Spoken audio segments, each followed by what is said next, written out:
Hello, how's it going? Great. So what brings you to the conference? I'm a science teacher in Nebraska, and I'm here as part of a research project I did this summer, and then I'm also with my district. And if you don't mind me asking, what was the research that you did? I worked with the nsta group. It's a nanoscience partnership of Big Ten schools across the country. Oh, wow, okay. The research that you conducted, why do you think that it might be important for community? Well, I think it's important because as science teachers, we spend a lot of time focusing on solved science. And to get science teachers into the labs, we get to focus on cutting edge real world science to bring back to our students. So I valued it for that reason. Okay, and why did you get in the field that you're in, if you don't mind me asking?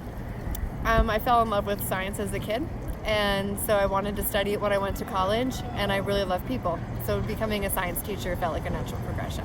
Okay, was there anything that really inspired you to become a teacher? I had great teachers. Some that were non-traditional, like music instructors from when I was young, influences of teaching from family members that inspired me to love learning, and then great teachers along the way in other disciplines.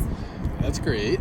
So if you don't mind me asking, one thing that you've learned here that you look forward to bringing back to your community? So we're working on building capacity with our teachers to adopt new instructional models.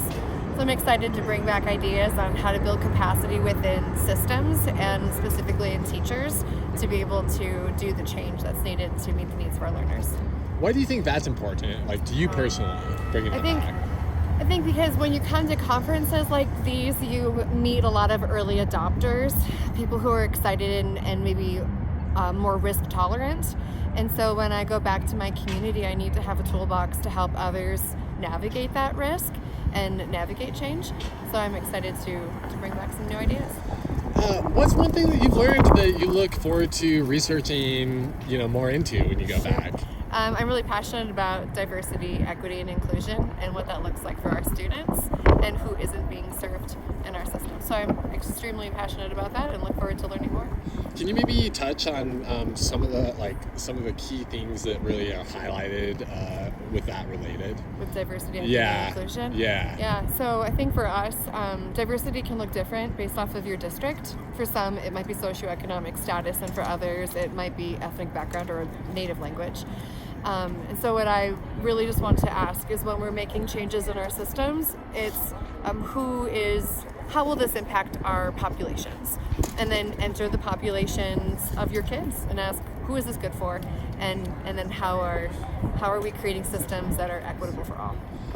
Why is that important to you personally, for our community?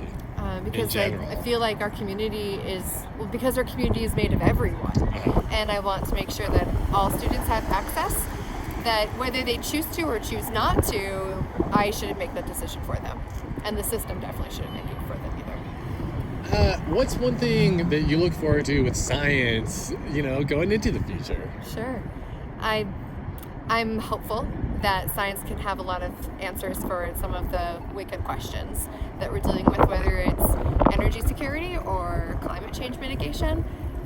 I believe this next generation is going to come up with some great ideas and solutions. Have you been to this conference before? I have.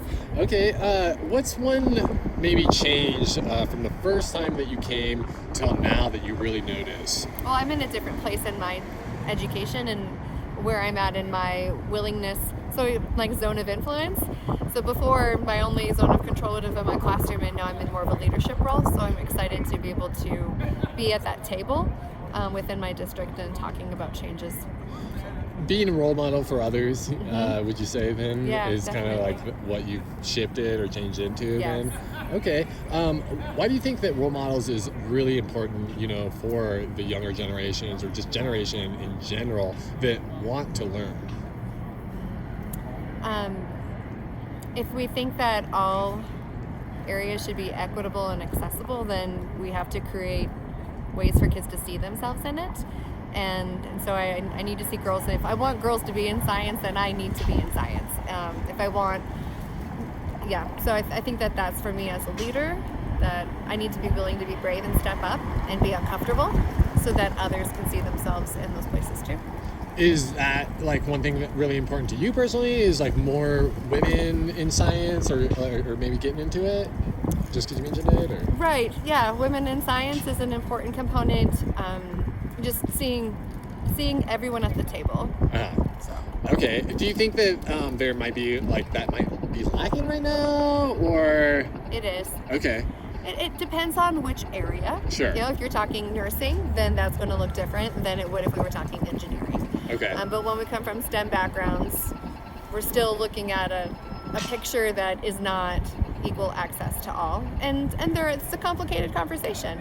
So it's not necessarily anyone to blame, but how do we create role models, and how do we highlight those role models for others to see themselves?